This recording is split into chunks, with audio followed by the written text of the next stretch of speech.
میں استعمال کیا. 2 سال پہلے ہی خدا اس بچے کو افغانستان کے بارڈر پر لے کر جاتا اور افغانستان میں 16 سے زائد مسلم مسیح خدا کو اپنا شخصی نجات دہندہ قبول کر لیتے.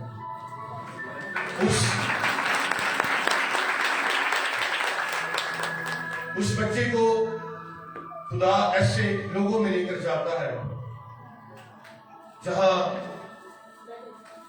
نہ صرف مشکلات بلکہ ہر وقت مرنے اور مارنے کی باتیں ہوتی ہیں. شاید لوگ آپ نے مرتے دیکھے ہو لیکن وہاں پہ لوگوں کو ذبح کیا جاتا ہے اور بہت جلد خدا اسے اور ایک خاندان میں اگلے ہفتے لے کر جا رہا ہے تاکہ اور مسلم خاندان خدا یسوع مسیح کو اپنا شخصی نجات دہندہ قبول کرے. وہ بچہ جس کا میں ذکر کر رہا ہوں وہ آج آپ کے سامنے کھڑا ہے.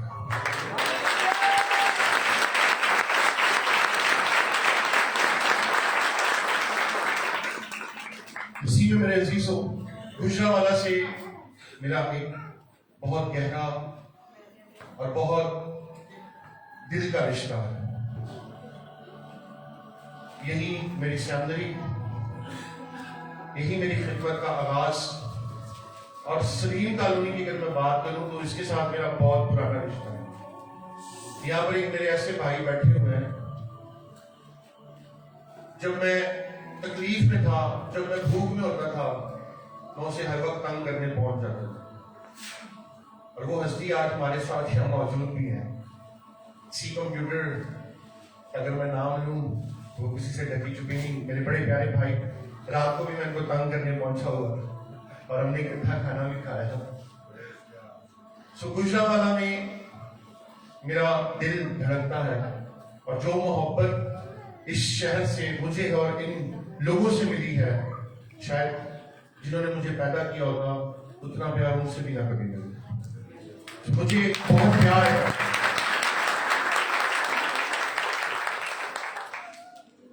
ایک دن افغانستان بارڈر پر میں جب خدمت کے لیے گیا، ایک شخص نے مجھے کہا اگر دوبارہ ہم نے آپ کو ہمارے علاقے میں خدمت کرتے ہوئے دیکھا تو ہم آپ کا سر تن سے جدا کر دیں. وہ شاید بھول چکے تھے کہ اہل ایمان جسم کی موت سے کبھی بھی نہیں گھبرا. میں نے اسے کہا میرے بھائی آپ میرا سر تو تن سے جدا کر سکتے ہیں لیکن آپ یہ نہیں جانتے کہ یہ سر کس کے سامنے جھکتا ہے. کہ جس کے سامنے جھکتا ہے وہ رب الافواج ہے، اور جب یہ اس کے سامنے جھک جاتا ہے تو وہ میرے لیے کھڑا ہوتا ہے. اور جب وہ کھڑا ہو تو کس کی جرأت جو میرے زندہ خدا کا مقابلہ کر سکے. مجھے ایک دن ایک شخص کہتا آپ کلمہ کیوں نہیں پڑھ لیتے؟ مجھے بڑا برا لگتا ہے. اس نے کہا آپ لگتے بھی ہماری طرح ہیں. میں کرسچن لگنا چاہتا ہوں، ویسے میں ہوں بھی. میں نے کہا اس سے کیا ہوگا؟ اس نے کہا آپ کو جنت ملے گی، حوریں ملیں گی. میں نے کہا آپ جب بھی قرآن پڑھتے تو آپ کہتے ہیں الحمدللہ رب العالمین الرحمن الرحیم مالک یوم الدین ایاک نعبد و ایاک نستعین اہدنا الصراط المستقیم صراط الذین انعمت علیہم غیر المغضوب علیہم ولا الضالین. اے اللہ ہم تجھ سے مدد مانگتے ہیں، تو ہمیں سچائی کا رستہ دکھا. میں نے کہا لیکن میرا یسوع کہتا ہے راہ، حق اور زندگی. مجھے کیا ضرورت ہے کہ میں رستوں کو تلاش کروں؟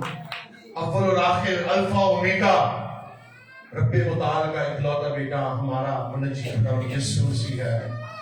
اگر اس پر کوئی ایمان نہ لائے تو وہ اپنی موت کا وارث ہے. آئیں آج کے پاک کلام کی طرف غور کریں گے. عہد عتیق میں عزرا کی کتاب، اس کا پہلا باب اور اس کی پہلی آیت سے اس کے آخر 11ویں آیت تک پڑھیں گے. اور جماعت میں سے کوئی با آواز سے بلند اس اقتباس کا مطالعہ کرنے میں میری رہنمائی فرمائے تو میں متشکر و ممنون ہوں گا. अज़रा की किताब, उसका पहला बाब, पहली 11 आयाते मुकद्दसा। कितने लोग बाइबल साथ लाएंगे? कितने लोग बाइबल पढ़ सकते हैं? कितने लोगों के दिलों में बाइबल है? आमीन। जी भाई। अज़रा की किताब पहला बाब उसकी पहली आयत से। और शाह फारस कोरस की सल्तनत के पहले साल में, इसलिए कि खुदावन का कलाम जो यिर्मयाह की ज़ुबानी आया था पूरा हो, खुदावन ने शाह फारस कोरस का दिल उभारा। सो उसने अपनी तमाम मुमलकत में मुनादी कराई और इस मज़मून का फरमान भी लिखा कि शाह फारस कोरस यूं फरमाता है कि खुदावन आसमान के खुदा ने ज़मीन की सब मुमलकतें मुझे बख्शी है और मुझे ताकीद की है कि मैं यरूशलेम में जो यहूदा में है उसके लिए एक मस्जिद बनाऊं। बस तुम्हारे दरमियान जो कोई उसकी सारी कौम में से है हो, उसका खुदा उसके साथ हो, और वह यरूशलेम को जो यहूदा में है जाए और खुदावन इस्राएल के खुदा का घर जो यरूशलेम में है बनाए। खुदा वही है। और जो कोई किसी जगह जहां उसने क़याम किया बाकी रहा हो, तो उसी जगह के लोग चांदी और सोने और माल और मवाशी से उसकी मदद करें। और अलावा इसके साथ इसके वो खुदा के घर के लिए जो यरूशलेम में है रजा के हदिये दें। तब यहूदा और बन्यामीन के आबाई खानदानों के सरदार और काहिन और लावी और वो सब जिनके दिल को खुदा ने उबारा उठे के जाकर खुदा का घर जो यरूशलेम में है बनाए। और उन सबों ने जो उनके पड़ोस में थे, अलावा उन सब चीजों के जो खुशी से दी गई, चांदी के बर्तनों और सोने और असबाब और मवेशी और कीमती अशिया से उनकी मदद की। और कोरस बादशाह ने भी खुदावन के घर के उन बर्तनों को निकलवाया जिनको नबूकदनेस्सर यरूशलेम से ले आया था और अपने देवताओं के मंदिर में रखा था। इन्हीं को शाह फारस कोरस ने खजांची मिद्रात के हाथ से निकलवाया और उनको गिन कर यहूदा के अमीर शेशबज्जर को दिया। और उनकी गिनती ये है: सोने की 30 थालियां और चांदी की 1000 थालियां और 29 छुरियां, और सोने के 30 प्याले और चांदी के दूसरे किस्म के 410 प्याले और किस्म के बर्तन 1000। सोने और चांदी के कुल जरूर 5400 थे। शेशबज्जर इन सबों को जब असीरी के लोग बाबल से यरूशलेम को पहुंचाए गए ले आया। खुदा के कलाम में से पढ़े जाने पर उसकी खास बरकत हो। खुदा का शुक्र हो। थोड़ा सा कितनों ने ये हवाला पहले पढ़ा? 586 कबल अस मसीह एक नबी जिसका नाम बुजुर्ग यिर्मयाह है, जिसे वीपिंग प्रॉफिट भी कहते हैं, उसे खुदा एक नबूवत दिखाता है कि कैसे यहूदा और फिर यरूशलेम और उसमें खुदा की हैकल के साथ होगा, कैसे उसे बर्बाद किया जाएगा, कैसे उसे संसार करके नीस्तो नाबूद कर दिया जाएगा। बुजुर्ग यिर्मयाह क्योंकि वो नबी था और खुदा ने अंबिया कराम को उनकी बसीरत में ये बरकत बख्शी होती कि वो आने वाले कल को देखते हैं। बुजुर्ग यिर्मयाह रो रो कर कौम बनी इस्राएल को मलामत करता है, नबूवती कलाम सुनाता है, लेकिन कौम बनी इस्राएल उसकी आवाज को न सिर्फ रद्द करते बल्कि वो उसकी तहकीर करते हैं। बुजुर्ग यिर्मयाह लकड़ी का जुआ उठाए कौम बनी इस्राएल के पास जाता और उन्हें खुदा का कलाम सुनाता है कि तुम पर शक्ति होने वाली है, अपने आप को दुरुस्त करो। और वो उसकी ना सिर्फ तहकीर करके बल्कि उसके ऊपर जुल्म और तशद्दुद करके उसे निकाल देते हैं। बुजुर्ग यिर्मयाह फिर خدا کے پاس آتا اور کہتا ہے کہ میں قوم بنی اسرائیل کے پاس لکڑی کا جوا اٹھائے ان کے پاس گیا، ان کو تیرا کلام سنایا، لیکن انہوں نے میری نہ سنی۔ خدا کہتا ہے کہ اب چونکہ انہوں نے تیرے ساتھ ایسا کیا، ان کی یہ سزا دگنی ہو گئی، تو پھر جا کر ان کو کلام سنا۔ اس مرتبہ وہ لوہے کا جوا اٹھائے، پھر قوم بنی اسرائیل کے پاس آتا ہے، اور قوم بنی اسرائیل وہی حرکت کرتی ہے، اور وہ اپنی ادب معرفت سے باز نہیں آتی۔ پھر شاہ بابل نبوکت نظر بادشاہ اپنی فوجوں اور اپنی ساری آرمی کو لے کر وہ یہودا کے اوپر حملہ کر دیتا، اور جب شاہ بابل نبوکت نظر بادشاہ نے یروشلم کے اوپر حملہ کیا، تو کلام ہمیں یہ بتاتا ہے کہ جو نبوت خدا نے بزرگ یرمیا نبی کی معرفت کی تھی، وہ بار بار قوم بنی اسرائیل کو ملامت کرتا رہا۔ اگر آپ جب بزرگ یرمیا نبی کا صحیفہ پڑھتے تو اس کی 8ویں باب کی 22ویں آیت اکثر ہم سنتے ہیں، کیا جلاد میں روغن بلسان نہیں؟ کیا وہاں کوئی طبیب نہیں؟ میری بنت قوم کیوں شفا نہیں پاتی؟ 70 سال کے لیے قوم بنی اسرائیل بابل کی غلامی میں چلے جاتے ہیں۔ آج کا جو میرا عنوان ہے وہ یہی کہ بابل کے بادشاہ نے ان قیمتی ظروفوں کو جو زندہ یہوہ پاک خدا کے سامنے رکھے جاتے اور اس خدا کی ستائش کے لیے استعمال ہوتے تھے، اس نے ان قیمتی ظروفوں کو چھینا اور وہ لے کر بتوں کے مندروں میں رکھوا۔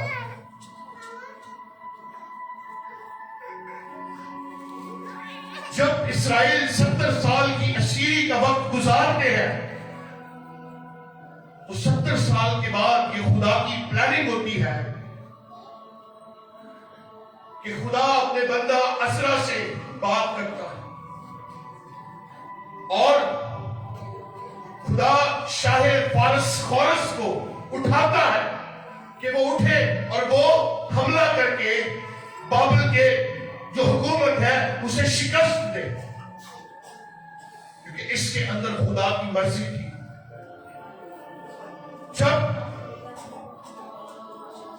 بابل کو شکست ہوئی، شاہ فارس خورس نے ان کو اپنا وکیل کیا، تو خدا نے اس بندہ، اس بادشاہ کی توسط سے یہ پیغام جاری کیا کہ قوم بنی اسرائیل دوبارہ سے یروشلم میں یہودا کے اندر جا کر خدا کی ہیکل کو دوبارہ سے تعمیر کر سکتے، اور یہ قوم بنی اسرائیل کا نیا سال تھا۔ نیا سال صرف یہ نہیں جو ہم 1 جنوری کو مناتے ہیں، جو ہم صرف نئے کپڑے پہنتے ہیں، اور اس نئے سال کے دن آج کے والدین کے لیے جو بزرگ عزرا نے 5 ذمہ داریاں، 5 چیلنجز قبول کیے تھے، آج وہی چیلنجز آپ کے سامنے رکھے جائیں۔ جو پہلا چیلنج تھا بزرگ عزرا کے سامنے وہ یہ تھا، 5ویں آیت کو اگر آپ پڑھیں تو لکھا ہے، تب یہودا اور بنیامین کے آبائی خاندانوں کے سردار اور کاہن اور لاوی اور وہ سب جن کے دل کو خدا نے ابھارا اٹھے کہ جا کر خداوند کا گھر جو یروشلم میں ہے بنائے۔ بزرگ عزرا نے سب سے پہلے اپنی قیادت کو، اپنی لیڈرشپ کو ری آرگنائز کیا، منظم کیا، کیونکہ खुदा यीशु मसीह को जब उसने भीड़ को देखा तो उसे उन पर क्यों तरस आया? क्योंकि उनका चरवाहा नहीं। आज की मसीही कौम का हाल, आज के नौजवानों का हाल, आज के बच्चों का हाल, जो यूनिवर्सिटीज में, जो दफातर में, जो मोहल्लों में, चौराहों में खड़े होते हैं, जो बालियां पहने, फटी जीन्स, जो ड्रग्स बेचते, शराबें बेचते हैं, इनका अगर हाल देखा जाए तो मुझे ये हवाला याद आता है। क्योंकि आज के वालिदैन, उनके अंदर ना तो लीडरशिप की क्वालिटी है और ना वो ये जानते हैं कि कैसे उन्होंने मुनस्सम होना। जो दूसरी जिम्मेदारी बुजुर्ग अज़रा ने ली, उसने अपनी कौम के ईमान को बढ़ाया।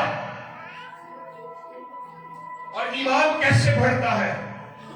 ईमान किस चीज से बढ़ता है? पाक कलाम से। ईमान इस चीज से बढ़ता है क्योंकि बाइबल में लिखा है ईमान सुनने से पैदा होता है और सुनना मसीह के कलाम से। उसने अपनी कौम को खुदा का कलाम सुनाया, उनको बताया कि हम ऐसी कौम है जिसे खुदा ने मिस्र की गुलामी से निकाला, जिनके लिए खुदा ने समंदर के 2 हिस्से कर दिए। हम वो कौम है जिनके लिए खुदा आसमान से मन बरसाता था। हम वही कौम है जिनके लिए खुदा सुकून की सूरत में और दिन को बादल की सूरत में उनके आगे आगे चलता था।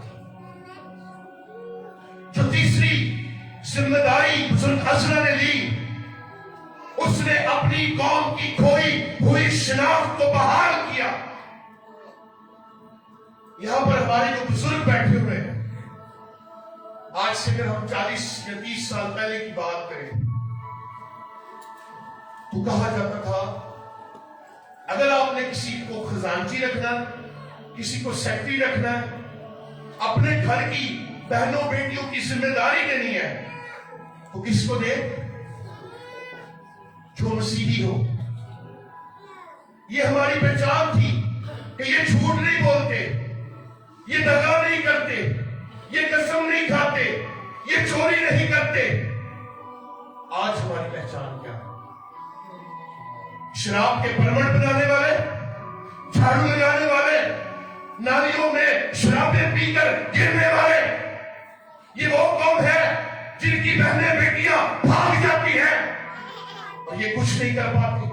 ये वो कौम है जिनकी बेटियां हयादार कपड़े नहीं पहनती, उनको हवादार कपड़े पसंद हैं। ये वो कौम है जिनके नौजवान गैरत से खाली हैं। मुझे माफ कीजिएगा, लेकिन आज ये हमारी शनाख्त बन चुकी है।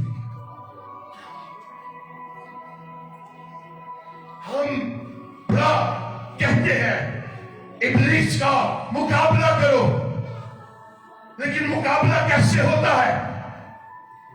क्या सिर्फ हर इतवार आकर जोर जोर तालियां बजाने से? क्या सिर्फ गले में क्रॉस पहनने से हम मसीही बनते हैं? क्रॉस को बाइबल में पहनने का जिक्र नहीं है, उसको उठाने का जिक्र है।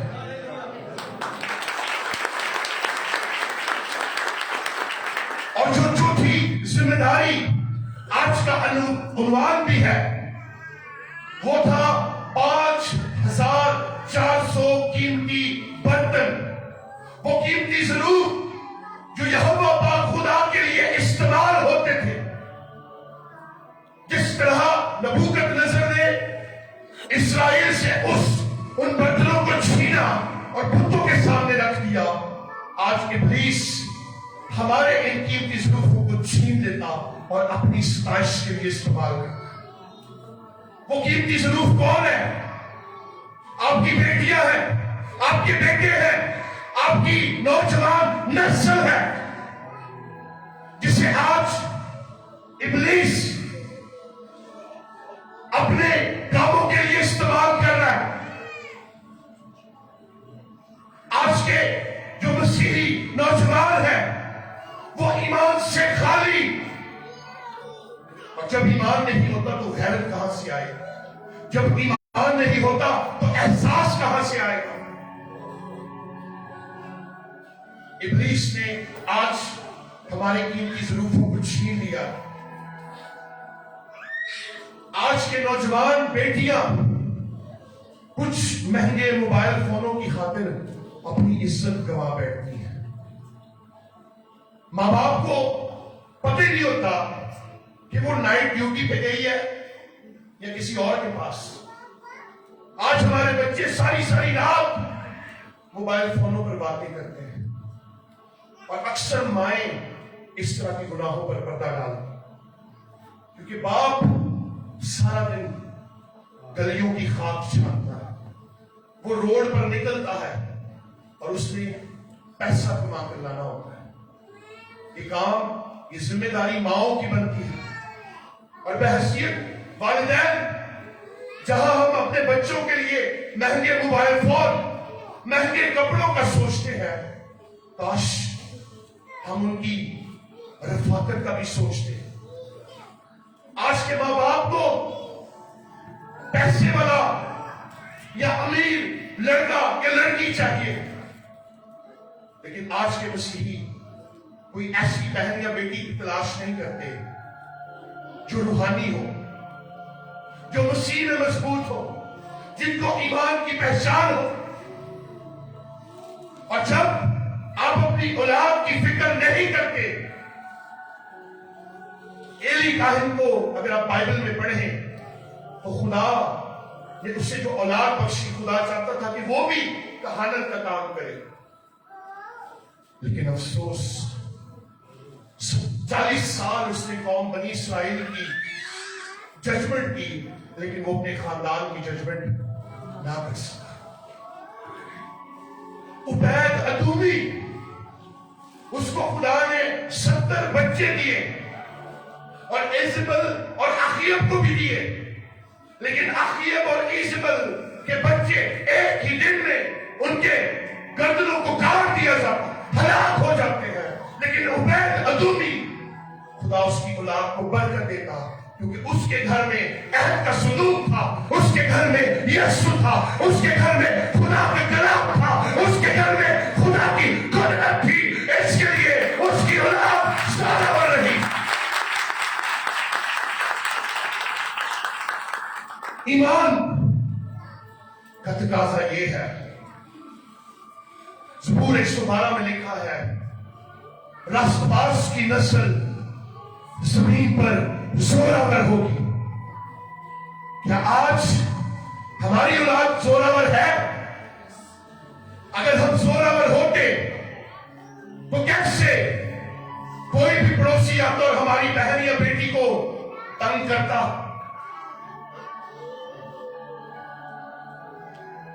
अगर आप पैदाइश की किताब में एक वाक्या पढ़ें, जब बाप इब्राहिम और उसका भतीजा लूत जुदा होते हैं और लूत सदूम और अमूरा में चला जाता है, तो वहां पर 5 बादशाहों का जिक्र मिलता है जो आकर उसे मती बनाकर उसे और उसके बच्चों को लेकर चले जाते हैं।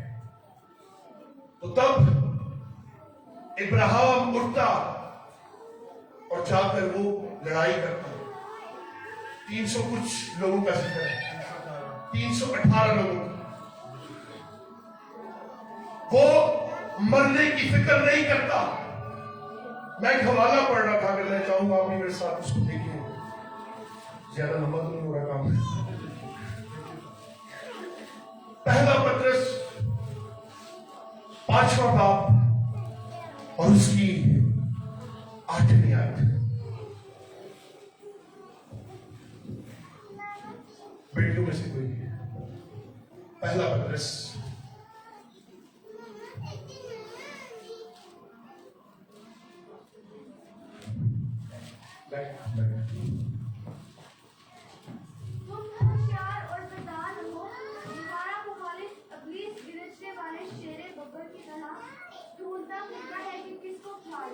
आमीन।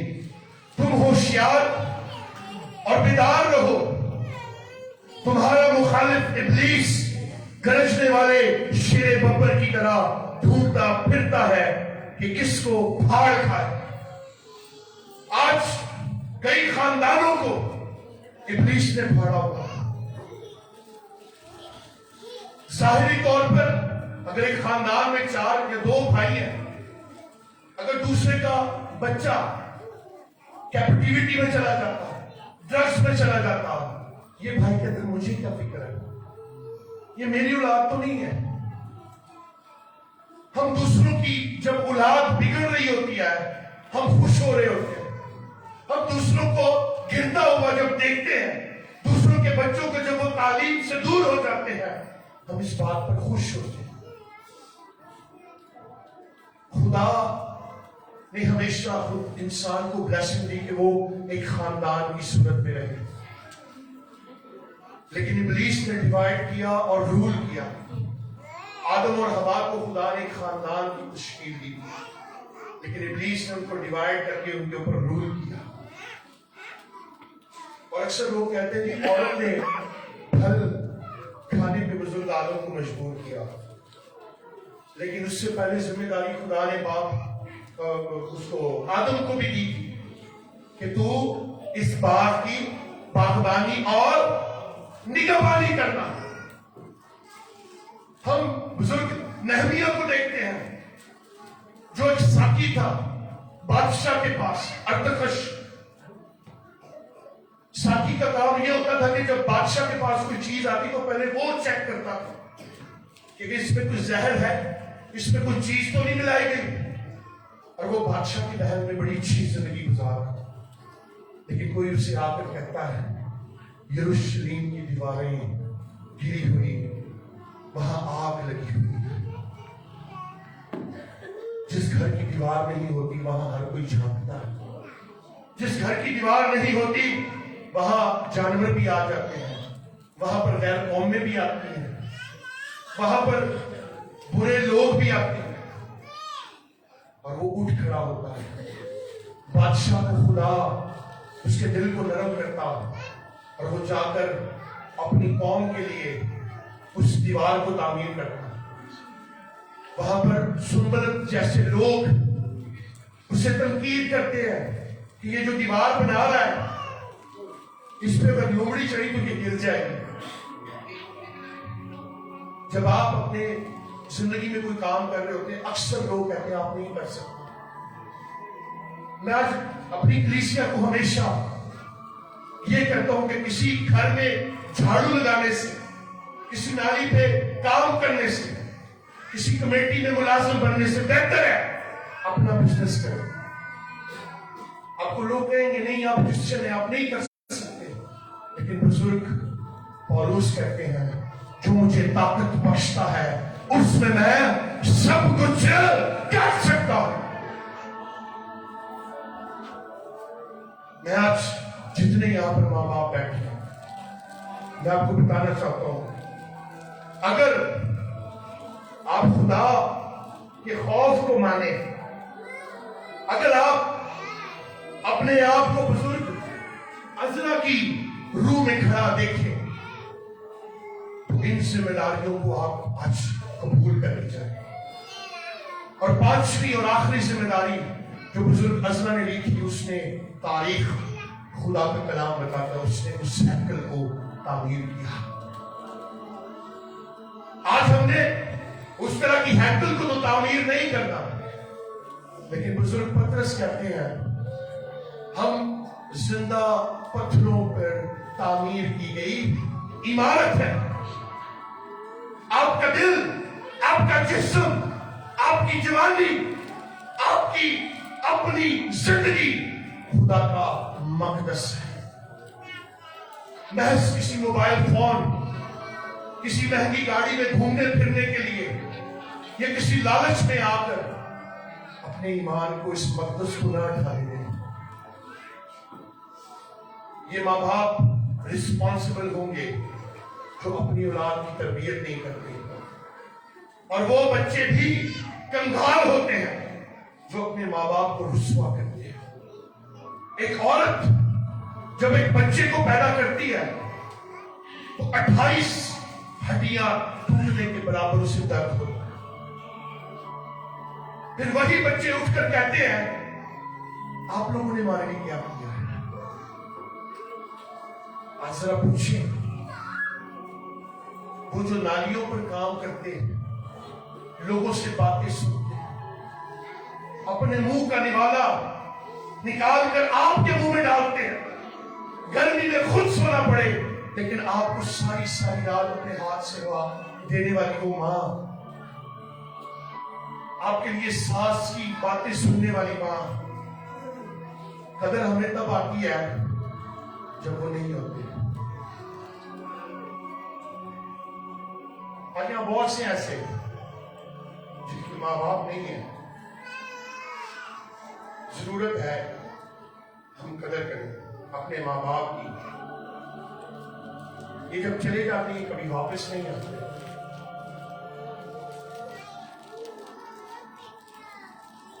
میں زندگی گزار چکا ہوں لیکن ضرورت ہے آج ہم اپنے ماں باپ کی قدر کریں, اور ضرورت ہے ماں باپ کو بھی وہ اپنے بچوں کی قدر کریں. آج کی کلام کے وسیلہ سے میرا ایمان ہے خدا آپ کی زندگی میں بہت بڑا کام کرے گا.